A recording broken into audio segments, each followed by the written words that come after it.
Welcome back, guys. Welcome back. It's your boy DELRAY, Richardson, platinum artist, platinum songwriter, Straight Game TV. I had to come back. Ladies and gentlemen, we got breaking news. Oh, this one is serious. It's very serious. I think more serious than people really understand. Diddy's legal team has filed for a mistrial. And I'll tell you like this. The judge doesn't have to grant it based on this information. If he does not grant a mistrial, they will definitely get it overturned in appeal. It's just that simple. Ladies and gentlemen, let's get into some of the straight game. Life is like cards. It's not what you dealt, but how you play it.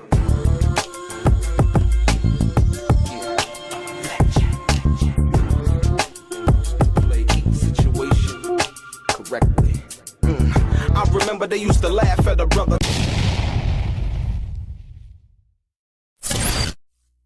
Welcome back, guys. Welcome back. Ladies and gentlemen, got a bombshell. A bombshell. Man. This is a bombshell, ladies and gentlemen. Just give me 1 second, and we're gonna get into this. Y'all need to hear this one. This one right here, for all intents and purposes, like I said, people believe what they want to believe. If it's the truth, if it's bearing facts and factual information, I understand that it can stand up in court and all of those things. But ladies and gentlemen, let me show you this, and I'm gonna break it down to you as to why. So let's go right here. Let's go right into it. For the people that have been watching, right? So lawyers for Sean P. Diddy Combs are again asking the judge overseeing his sex trafficking trial to declare mistrial based on the alleged prosecutorial misconduct. This is very serious, right? In a letter filed on Saturday, they filed a motion on Saturday, right? The defense attorney, Alexandra Shapiro, alleged that federal prosecutors presented demonstratively false evidence relating to the allegation that Combs dangled Brianna Bongolan, a longtime friend of Cassie, friend of Combs' ex-girlfriend Cassie, and star witness Cassie Ventura, off a 17th floor apartment balcony in Los Angeles in 2016.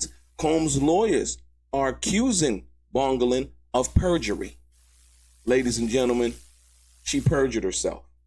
It is without a doubt. And I'm going to show you how.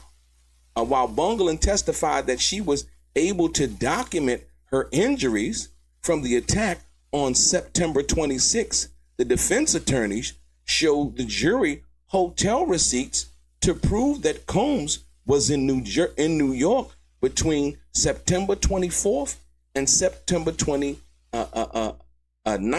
2016. But that's not it. Check it out. Listen, watch this. It said, listen, the government knew or should have known this testimony was perjured and that Miss Bongolan could not possibly have been injured by Mr. Combs on a Los Angeles balcony in the early morning hours of September 26th or even the day before that, Shapiro wrote. Ladies and gentlemen, it's not just somebody saying a date. The metadata in which they collected from Bongolan's phone, she had injuries. She took pictures of those injuries, right? In the prosecution, listen, the prosecution needed to vet that evidence prior to putting it up for trial as evidence and proof of fact. They're presenting evidence and having these experts come in, basically saying that the evidence was gathered from this device. Is it fake? Has it been manipulated? No. Specifically, they gave the date, right, of September 26th, or even the day before that, Shapiro wrote. After being shown the hotel records placing Combs in New York around the time of the incident, Bongolan stood by her allegations, and prosecutors argued that the incident could have happened before September 24th. They argued that the episode of the unexplained violence, listen, the unexplained violence suggested to the jury that the rap mogul was an angry and dangerous man who terrified Mrs. Ventura, right? Check it out now. I want y'all to understand something because this is very serious, right? So now, listen, check this out. It said defense lawyers last month unsuccessfully pushed for a mistrial after the prosecutors tried to ask about the destruction of fingerprint evidence related to the arson investigation into Scott Mascuti's, Kid Cudi's torch car, right? Prosecutors alleged that Combs coordinated the firebombing of the car after Mascuti, known professionally as the rapper Kid Cudi, began dating Ventura. Defense attorneys argued that the line of questioning could suggest that Combs improperly tampered with in the investigation into the arson. The judge, Aram Sumeranian, immediately denied the request. In Saturday's letter, the defense attorney also argued that prosecutions continued their improper line of questioning by asking Combs, a former assistant, how she was able to avoid speeding tickets by mentioning his name. Testifying under the pseudonym of Mia, right? The woman is a former assistant of Combs who was accused, the mogul, of sexual assault. Now, ladies and gentlemen, I want you to understand something because I'm going to break this down to you. Check this out.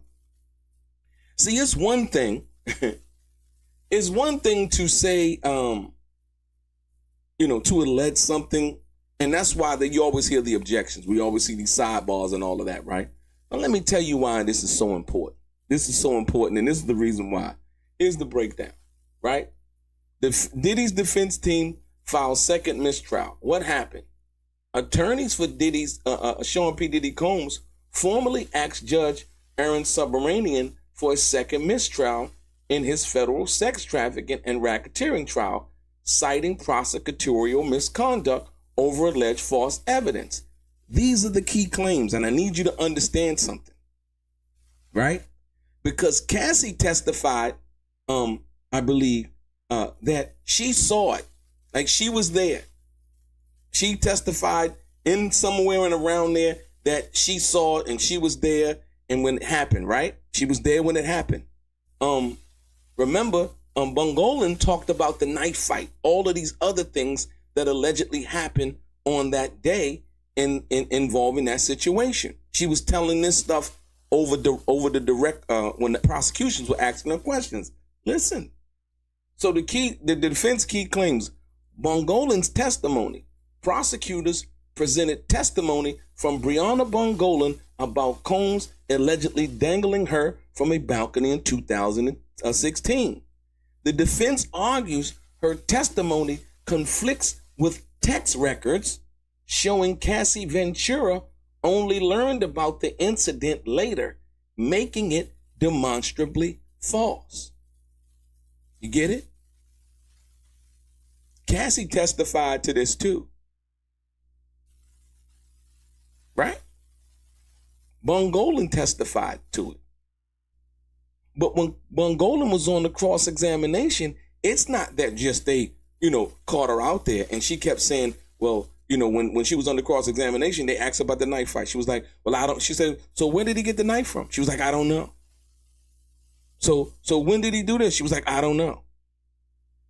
And I don't know if she was being sarcastic, but she was basically everything that the defense was asking her, Westmoreland was asking her on cross-examination. She was like, I don't know. Right?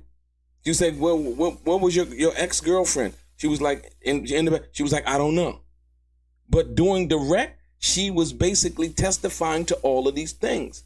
Listen, got to understand. The defense argues her testimony conflicts with text records showing Cassie Ventura only learned about the incident later, making it demonstrably false. Right? Because she said that Cassie was there. And Cassie learned about the situation later. And they know about this because the prosecution tried to save themselves and put up a conversation, text conversation with Cassie Ventura and Diddy's assistant, Christina Karam. Basically saying, she said, basically, I learned about some crazy shit. You know, guess what I heard? I learned about some crazy shit, something about over the balcony or something like that, right? When in fact, right, Bongolan said that Cassie was there and Cassie had seen it. Right? They say that this undermines the credibility and calls into question the prosecution's integrity. The defense asserts that the photos shown were wrongly attributed. Listen, the photos shown were wrongly attributed to the injuries that Combs had did it. Combs was in New York, not in Los Angeles, when the alleged injuries occurred, making their authenticity highly questionable. Right? Cross-examination concerns. They claim that the prosecution improperly restricted their ability to fully cross-examine witnesses, further prejudicing the defense, right? So you got to understand, this is very serious. This is very serious because you best believe they're going to go over what Cassie said again, right? Because Cassie did talk about something in regards to Bongolan in this incident, right? Specifically, and then Bongolan came in, and then she testified that she had talked to Cassie and tried to correct her about her facts involving the situation. Because it was supposed to be at a party, then it was supposed to be at somebody's apartment, right? And once again, Westmoreland had questioned about that too. So was it at a party or apartment? And Bongolan was like, I don't know. Right? On cross-examination. So now, listen, the judge can come up with whatever kind of excuse that he wants to. If he wants to say, yo, you know what? I'm not going to grant no mistrial. But ladies and gentlemen, it is proof and fact that what I just read to you involving, listen, I'm going to go back to it so that you understand. Right? Right here. Check it out. Now, what I just read to you, you go down to the last paragraph, right? No, let's go through it again. Lawyers for Sean P.D. Combs are asking the judge overseeing the sex trafficking trial to declare mistrial based on the alleged prosecutorial misconduct. In the letter filed on Saturday, the defense attorney Alexandra Shapiro alleged that the federal prosecutors presented demonstrably false evidence related to the allegation that Combs dangled Brianna Bongolan, a longtime friend of Combs' ex-girlfriend and star witness Cassie Ventura, off the 17th floor balcony in Los Angeles in 2016. Combs' lawyer are accusing Bongolan of perjury. She lied. Why? Because the metadata. While Bongolan testified, she was able to document her injuries. Listen, she was able to document her injuries from the attack on September 26th. Listen, she said she was able to document her injuries from the attack on September 26th. Defense attorneys showed the jury hotel receipts to prove that Combs was in New York between September 24th and 29th. She said, that, and listen, this is what the metadata showed. So the prosecution looked at the metadata and they were like, well, it happened on the 26th because she documented her, what's her name, on the 26th. This is the date that they alleged it to be happening. Then they go and they pull out these what? They pull out these receipts and show that Sean P. Diddy Combs was in New York from September 24th through the 29th. He can't be two places at one time, ladies and gentlemen. And so they say, well, it could have happened sometime before. Well, from the 24th through the 29th, he was in New York. So when did it happen? That's not the question. The question is the evidence that they brought into court and basically said the injuries from the attack on that day, which that day would have been September 26th. It's just that simple. So the judge doesn't have to grant a mistrial.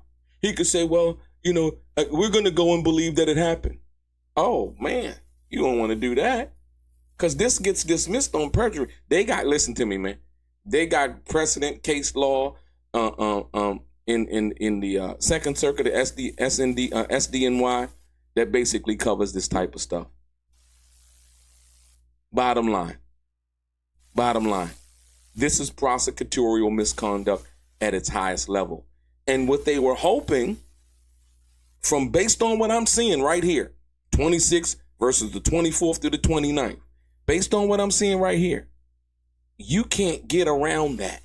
That's why timeline is so important. I've been saying doing the thing when I'm going live and, broadcasting the gavel to gavel coverage, I've been telling you, I'm like, yo, the timeline, I'm like, the prosecution not really giving up the timeline, which is very important, because if you give up the timeline, then you can say, okay, cool, this is where it fits in, this date, and so on and so forth. Now, once again, you got to read it carefully. While Bongolan testified that she was able to document her injuries from the attack on September 26th, the defense attorney showed the jury hotel receipts to prove that Combs was in New York between September 24th and the 29th.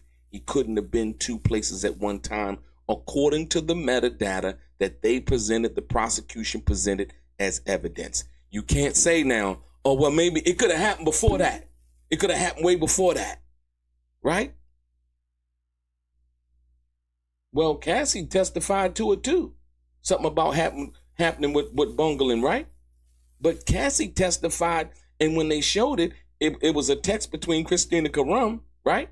Shows that Cassie found out later. She wasn't there. This was secondhand information. They were trying to make it look like Cassie was there, watching, seeing everything going on. Right? So when they say that the defense argues that her testimony conflicts with text records, not only text records, but the actual hotel receipts, right? Receipts, what we talk about on YouTube all the time, right? It conflicts with hotel receipts showing Cassie Ventura only learned about the incident later, making it demonstrably false. She learned about it later. She wasn't there, like Bongolan said she was. But on side of that, just go by the date of the 26th. And Diddy was in New York on the 24th to the 29th. Yeah. Trouble in paradise, man. It's trouble in paradise. Yeah, you see it right here, ladies and gentlemen. You see it right here. This is serious, man. This is very, very serious. So you got to understand, we're going to see what happened on Monday. But like I said, once again, you can't duck these dates. They can't make up a story and be like, well, we'll say it happened on the 23rd. Oh, y'all giving it a date now? They giving it a date? You can't give it a date. You have to go by the metadata. Or a date that she actually could remember and know that it happened or it didn't happen. It's just that simple. And like I said, during cross-examination, Bongolan could not answer key questions that she answered during the when the prosecution was asking her questions. She talked about this knife fight, right? When Westmoreland was asking, she was like, I don't know. So where did he get the knife from? Oh, no, first she started off, well, how did he get into the apartment? Right? She was like, I don't know. First, but when on direct, she was like, he banged on the door and got in, like, and it was like he banged on the door and got in. I'm thinking to myself, how did he get in? Did he have a key? You know what I mean? Did he kick the door in? It could only be one of three things. Somebody let him in, he had a key, or he kicked the door in. Right? You say, Trill 88, what'd you say in the beginning? I was all for justice. He is wrong, but yes, this. Yeah. No, this is serious, man. This is serious. Somebody said, listen to me, man. This is how serious this is. Somebody said that, they seen you somewhere do something on a date. And like I said, people have been locked up for stuff like this based on false testimony, right? So somebody say, I seen, let's go with Anthony X. Anthony X. Somebody say, I seen Anthony X yesterday, in Compton, he was robbing the Bank of America. Hypothetically, Anthony, I'm gonna use you as an example, right? And Anthony Anthony got receipts. They take Anthony trial and everything. Anthony tell him, hey man, that wasn't me. I didn't do it. What y'all talking about? They got some evidence and they saying, yeah, but we da-da-da-da-da, right? And they pull out surveillance video from the Venetian, right? That Anthony over at the crap table in the Venetian winning with his wife, you know what I mean? And a couple of friends and their wives. And it's like, well, no, y'all said that this bank robbery happened here on the 26th. Mr. Anthony X was in Vegas, Las Vegas, from the 24th through the 29th. And we have footage and receipts from restaurants in Las Vegas saying that he was there. And the prosecution was putting up this evidence, and they had you on trial. They was putting up evidence saying that, yeah, you did all of this. Man. And I'm telling you, this is so serious now. Listen to me. When they filed for the appeal the first time, right? It's one thing to file for it the first time, based on them saying, hey, yeah, Diddy, probably had something to do with them destroying fingerprint evidence or whatever they was trying to suggest, right? You know what I mean? They asked for a mistrial on that, right? But this right here is something totally different. This is presenting evidence by the prosecution in which they were supposed to vet. They were supposed to look at this evidence, right? And say, this is what this says. Here's the metadata, blah, blah, blah, right? Because the defense did their job in basically saying, because see, during when you go and do discovery, right? The evidence that they're going to use to refute what the prosecution's going to say, and vice versa. They were supposed to look at it thoroughly enough to say, hold on, this date right here on the 26th, Mr. Combs wasn't even in New York on the 26th. I mean, he wasn't in California on the 26th. He was actually in New York from the 24th through the 29th. And they showed hotel receipts. It wasn't just, some random date, right? Yeah, like I said, this is the facts, ladies and gentlemen. This is not siding with anybody. If you're hoping that somebody go to jail for something that they didn't do, this is real, right? Diddy's team is pushing for a mistrial. You see it right here, and you see why, right? But more importantly, right? Listen, Cassie learned about it later, y'all. See, that's the cold part about the game, right? Right? Prosecutors presented testimony that Brianna Bongolan, from Brianna Bongolan, about Combs allegedly dangling her from the balcony, right? September 2016. Defense argues her testimony conflicts with text records from Christina Karam and Cassie that Cassie Ventura only learned about the incident later, making it demonstrably, listen, ladies and gentlemen, demonstrably false. They said this undermines her credibility. And listen, undermines, I use that word all the time, man. Undermines her credibility and calls into question the prosecution's integrity. It does. It's like they want to win at all costs.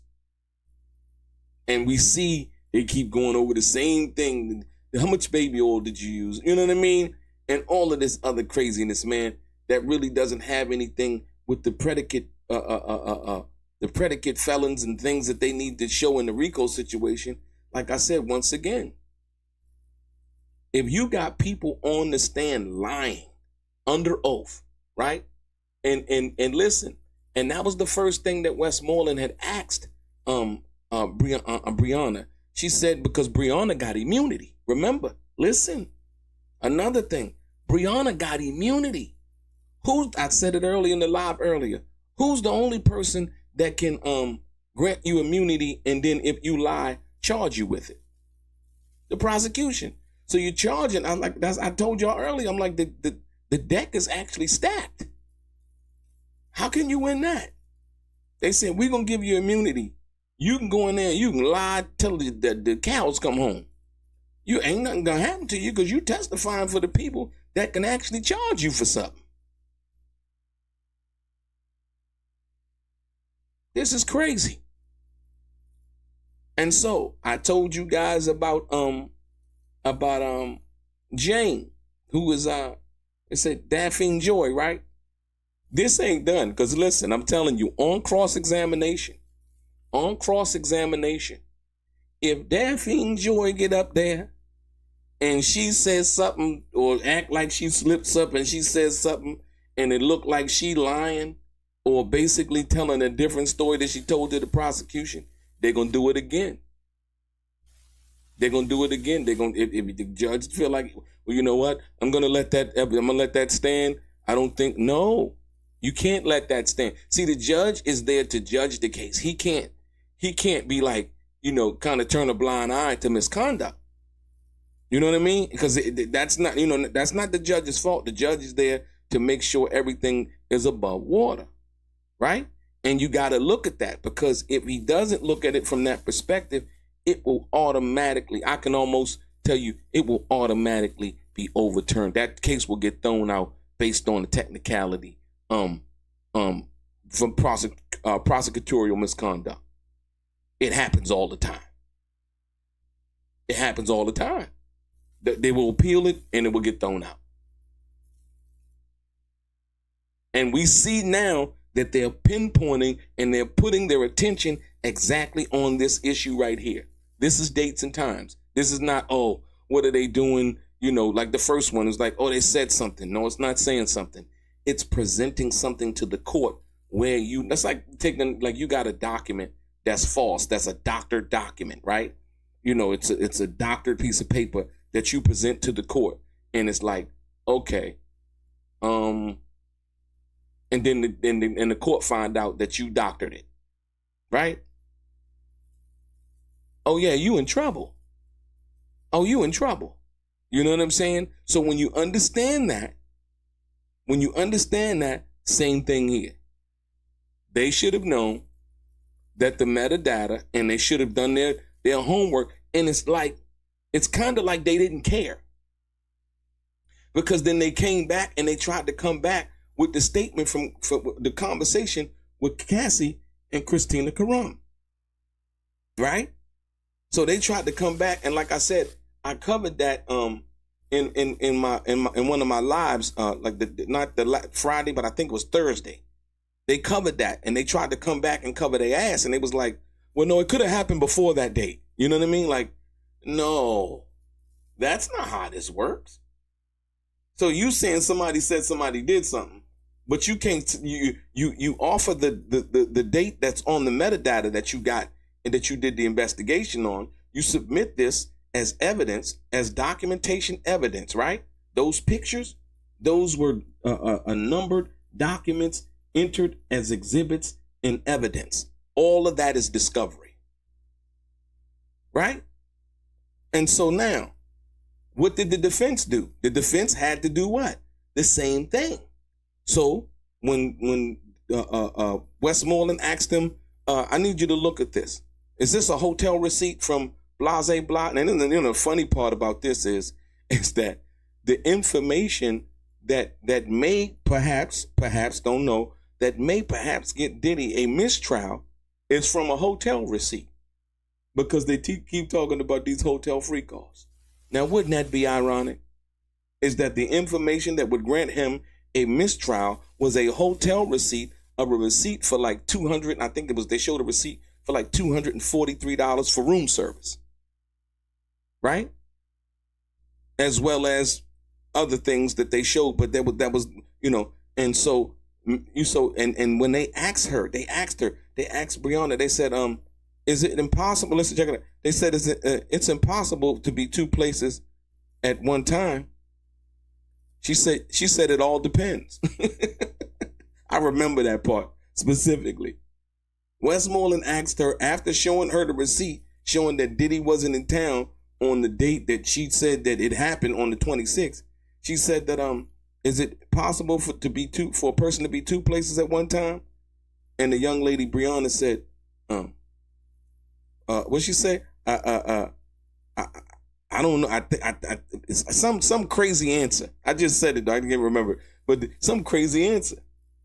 Wow, this is amazing, man. And see, like I said, for the people who don't like Diddy or whatever, right, and have this other kind of like personal thing that they have or whatever, this is not about Diddy.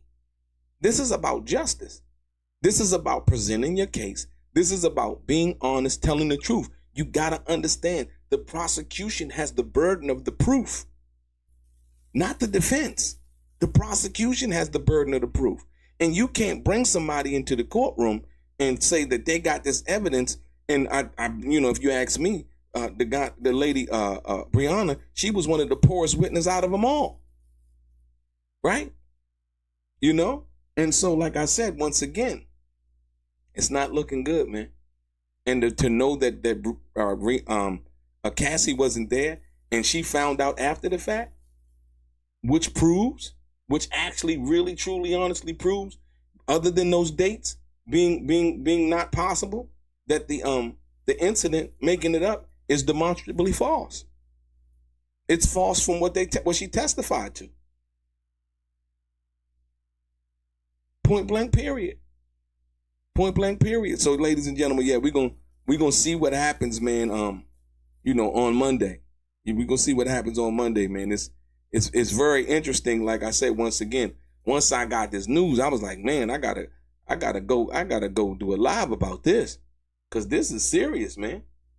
Right? Basically, she said the defense is basically saying, asserts that the photos shown were wrongly attributed. That Combs was in New York, not Los Angeles, when the alleged injuries occurred, making their authenticity highly questionable. And that goes to the photos that they showed of these bruises and neck brace and all of this other stuff that she said that happened. The cold part about it is she didn't even go to the hospital. She went to a chiropractor. So how, and even sadder than that, she came to a number in which she's using her lawyer. She had fired her lawyer, Tyrone Blackburn, because Blackburn had put in one of the demand letters that Brianna was sexually assaulted. But when asked about that on the stand, she said, so the first time Westmoreland asked her, the first time you put, that you were sexually assaulted, was it Mr. Blackburn put it in one of the demand letters? She was like, yes. She said, and Westmoreland said, well, was that true? She was like, I don't know.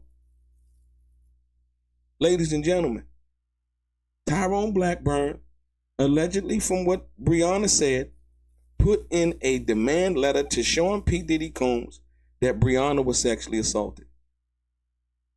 Westmoreland asked her on the stand, so the first time you ever said anything about being sexually assaulted is when Mr. Blackburn put it in the demand letter? And she said, I don't know. Ladies and gentlemen, they have a problem. They have a real big problem. And like I said, and like I said, it's up to them to rectify that and handle that how they're supposed to do as lawyers. But like I said, to be able to file some type of motion. But this motion is strong. Very strong. You can't dismiss this motion because what they're doing is they're setting it up for appeal. Like the judge can be like, oh no, I'll give the benefit of the doubt. Let's keep moving. I'm denied. Motion denied. He can deny it. He can keep it going. But guess what they're gonna do? They're gonna put an appeal in. Remember when Brian Steele tried to get these photos of Mia and her family members admitted as evidence, right? And the judge was asking why, and he was like, because in case we have to appeal it, because she said that she was nowhere near her family members, couldn't tell her family members about her being sexually assaulted by Sean P. Diddy Combs. She rarely had time with them. She rarely was around them. So they had about 30 pictures of different family incidents that I think they got from off of her Instagram, showing her there with her family, her there with her family. And they were going to ask her, and the judge called it cumulative, right? And so they were going to ask her, basically, so what about here, right here? You couldn't tell your family about that? You were at a wedding right here. Oh, no mention of Sean P. Diddy Combs and how he was doing you wrong and all of those things. So you didn't tell Cassie about what, Mr. Combs was allegedly doing to you and all of these things, right? You got to understand, even with Jane, Daphne Joy, allegedly, if that's who she is on the stand, like I said, I can confirm nor deny. Even with her, you notice, I said it earlier, you notice she hasn't said anything about Diddy being violent with her. Right? She hasn't said anything about that.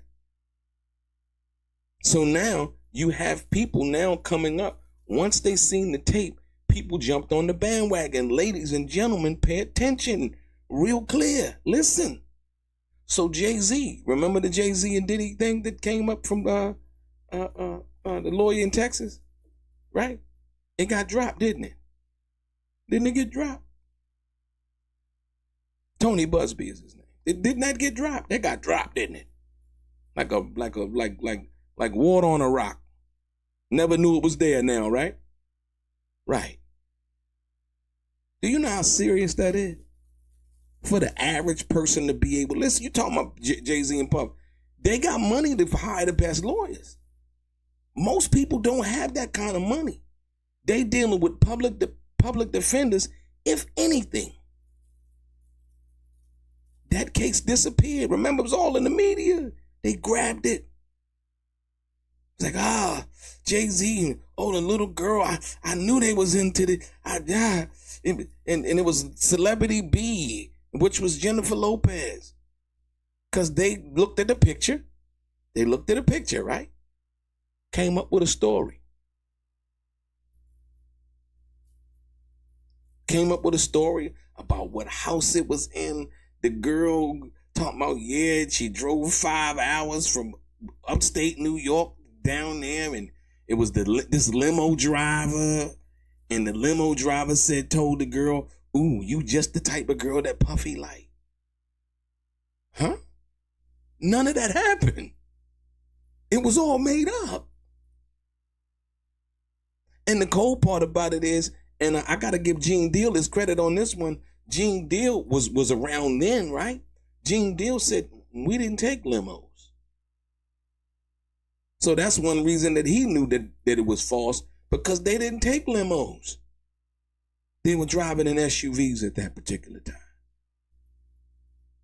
Get it? Ooh, wee. See how, and so y'all, or most people, not y'all here, but you know what I mean? Y'all, the people who want to think whatever they want to think, it don't work like that. It don't work like that. You got to be thorough, right? And so we know what it was about. It was about money. How did Breonna file $10 million? Because you said somebody allegedly held you over the balcony. You want $10 million? Or he threw me up against the patio furniture on the 26th? Because that's what the metadata said. You say you went to the chiropractor and he gave you a neck brace and all of that, and she didn't tell anybody what happened. See, once again, if she would have went to urgent care, got paperwork, documented it, right? You know, that's easy to see that you went somewhere. She ain't even got what chiropractor did she go to? Did she have a bill? They didn't even present that. Once again, we got to think, man. We got to think. We got to think. People not really thinking out here, man. Yeah. You got to think. You got to think past it. Once again, like I said, what happened to the Jay-Z Diddy case involving this young girl from the MTV Music Awards after party? What happened to it? People not even thinking. You got to think past go. You got to think past your feelings. Because what you feel about a person, like I said, Diddy, by no stretch of nobody's imagination, he's a woman beater. He was a dope fiend. I don't care how much. He could have 400. He could have $2 billion. A dope fiend is a dope fiend because a dope fiend has always been a dope fiend. Period. Point blank. The drugs killed Prince. The drugs killed Whitney Houston. The drugs killed Michael Jackson. The drugs killed Elvis Presley. And they were some of the biggest stars in the world. The disease of addiction does not discriminate based on how much money you got. It'll kill you just that much faster because there's no stop. There's always go, go, go, go, go, go. You know, a lot of things we didn't know. We didn't know Diddy went to rehab. We didn't know he overdosed.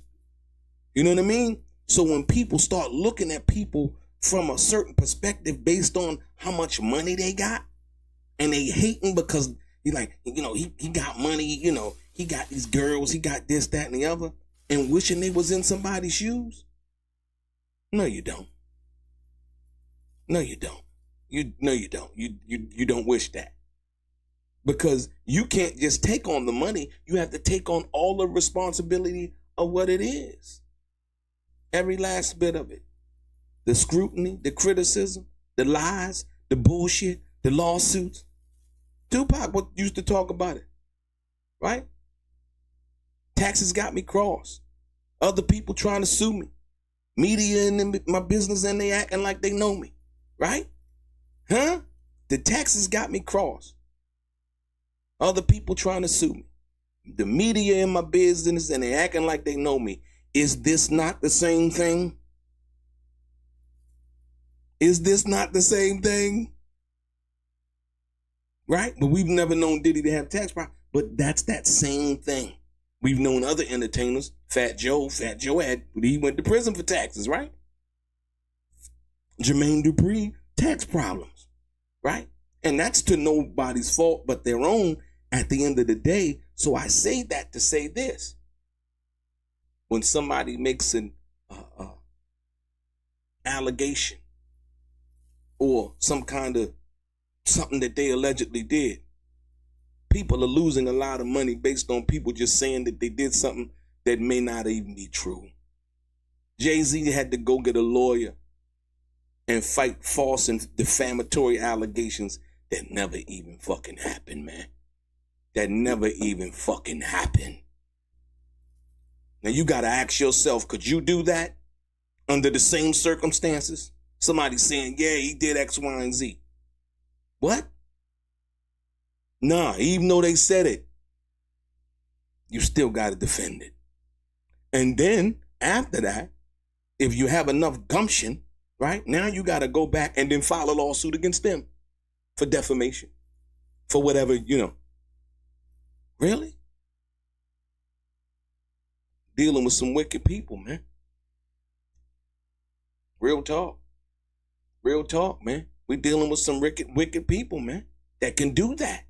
You mean to tell me you were bringing some girl who said she was 13 years old? And she at the party with Puff and Jennifer Lopez and all these people at the after party to the VMAs. She's a young white girl, about 13, something like that. That's how old they said she was. Man, she would stick out like a sore thumb. Are you kidding me? Ran up on her. The limo driver, she met Puffy's limo driver, and the limo driver told her that, ooh, you're just the type that Diddy likes. What? Not knowing if you go and you look at the pictures from that night, I'm talking about hard evidence, just like we're talking about right now, that's coming with the mistrial. Listen to me. Listen. The pictures from that night when they made those accusations, the picture, he was with Jennifer Lopez.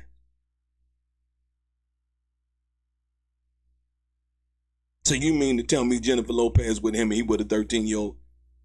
Really? When people started talking about it, the truth, I'm talking about Diddy, I ain't talking about what he did, I ain't talking about what he didn't do, I'm talking about facts. I'm talking about when somebody put some evidence and say, yo, this is what this is. There's a brother, I can't think of his name, in one of these states. They just let him out of prison. He did 24 years for a murder that he didn't commit. Can you imagine when he went to court? He's suing him for like $93 million. I don't know if you've seen that in the news. Right? That's what we're dealing with. That's what we're dealing with. They even talking about Chauvin or whatever his name is that killed George Floyd. Talking about that they might give him a pardon. What? Like this, you know what I mean? Who we dealing with? You know, that would think that way. Like what? You know, so you gotta know that the karma, the energy, right? Just that negative energy. And think about it. And this is even even colder than that. Think about, and like I said, Diddy's weird. He does a lot of weird shit, all of that stuff. But that's his business. He can do that. I don't really care. I didn't get none of. Listen, let's be clear. None of us cared to hear what Diddy was doing in his bedroom. Nobody care about that. He could jump in a pool full of cum, as far as I'm concerned. That ain't got a goddamn thing to do with me. It ain't gonna put no food on my table, and it ain't gonna help me become a better person as a man. Right? That's his business, man. Go on, do your thing, man. I don't know, I'm cool. I don't want to come over. Boy, holler. You know what I mean? Take it easy, man. You know? Be safe. That's it. You know? And so, what they're letting us know, and you could see it as they were doing it. Well, listen, and like questions like this. So after you would get done with the escort, would you wipe the ejaculation off of yourself? That was the question that they asked Jane Doe. She was like, no, because then I would have sex with Diddy. Now, what the hell does that have to do with RICO, coercion, fraud, sex trafficking? Nothing. Absolutely, positively nothing.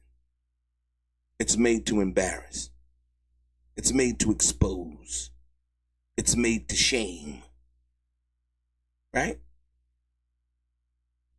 It's crazy. But now, ladies and gentlemen, you see it right here. You see it right here. Look.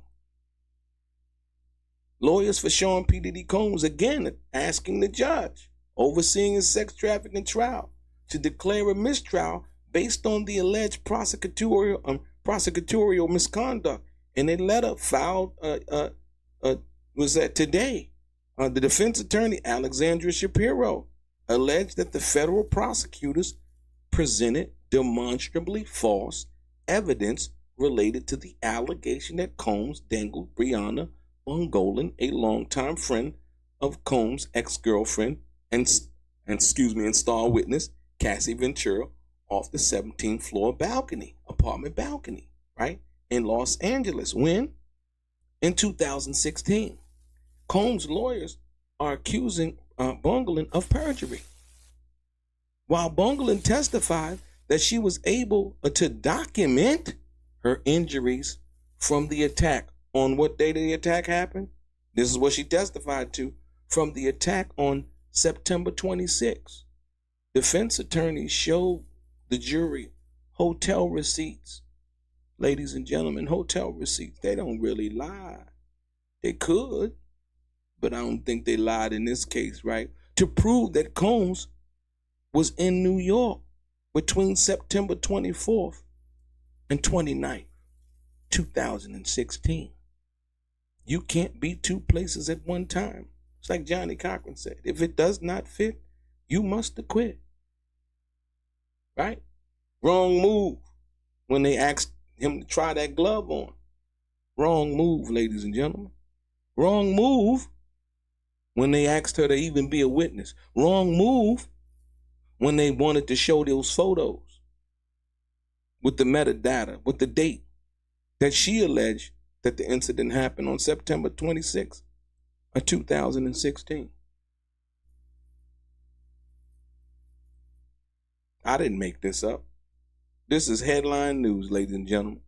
I'm straight game TV. I'm just going to bring it to you straight like this, no chaser. Yeah, Brooke Dawn, like I said, you're absolutely right about that. Anna Lee, what's happening? Anthony X, what's happening? Feli Speaks. Loso Way say, I'm personally boycotting all of Diageo's brand liquors. Now, you know, I was looking at something that 50 Cent said. 50 Cent said something about that. He was like, yeah, you think that that situation with Diageo didn't have nothing with to do with that civil case becoming a criminal case?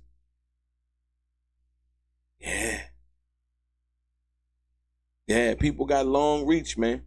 You know what I mean? It's like, I understand. I mean, you know, like they could have just let that go, let it go.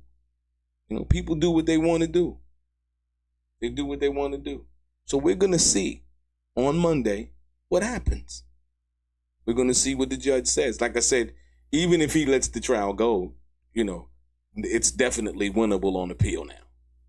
You have dates and times, pictures, metadata, all of those things. You have a person who's actually came up there and lied and said, you know, that something happened on a certain date. They showed pictures and so on and so forth, right? That the person who they said did it to them, the defendant, wasn't even where they said that they were. So now what? How do you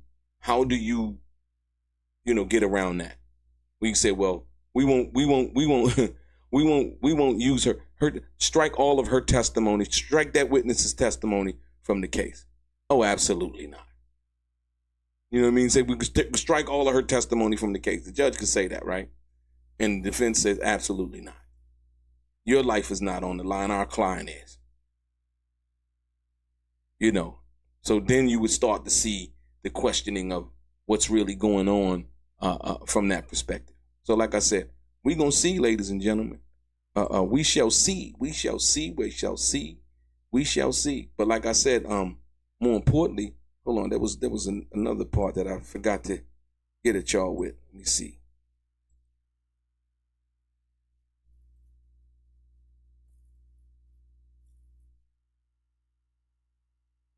Right, like I said, and so it said after being shown the hotel records placing Combs in New York. Listen, after they showed the hotel records placing Combs in New York around the time of the incident, Bongolan stood by her allegations, and prosecutors argued that the incident could have happened before September 24th. You see that? So basically, they trying to have it all ways. He's like, well, it could have happened before September 24th. That's not what was testified to when they showed the pictures. They said September 26th. Now they saying, well, it could have happened before September 24th.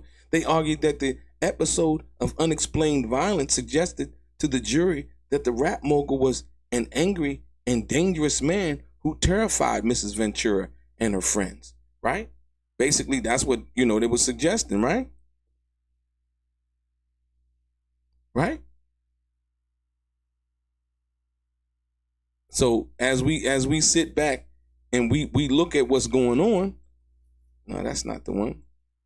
As we like I said, it became apparent shortly thereafter, during the questioning of Mia, the very next day, that in fact the government motive. Listen, ladies and gentlemen, you gotta pay attention to what I'm about to read you. Check this out. Sorry, that was a mistake.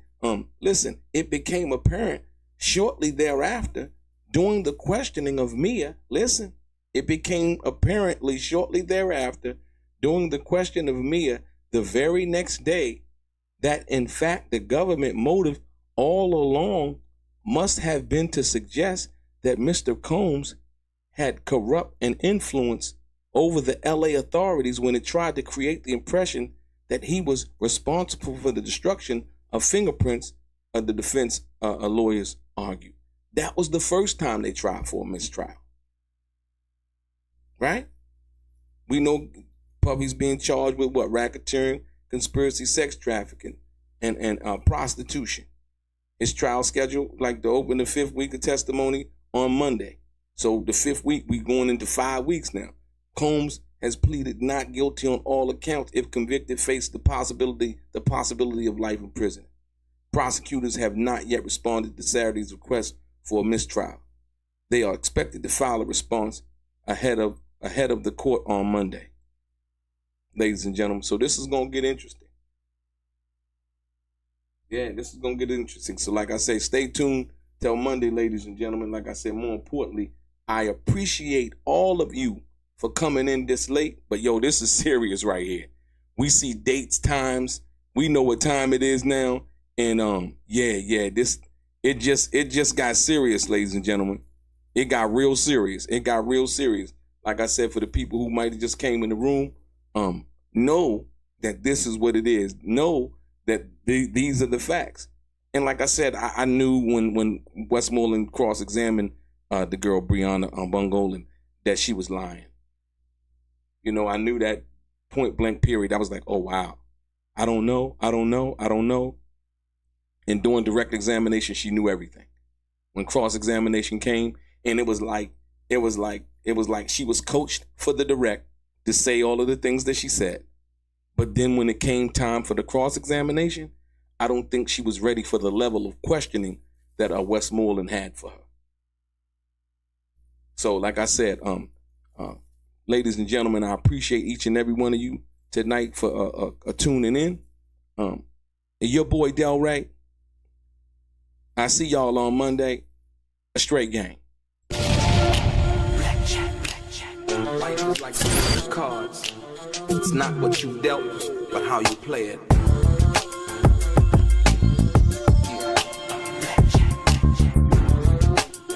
Play each situation correctly. I remember they used to laugh at a brother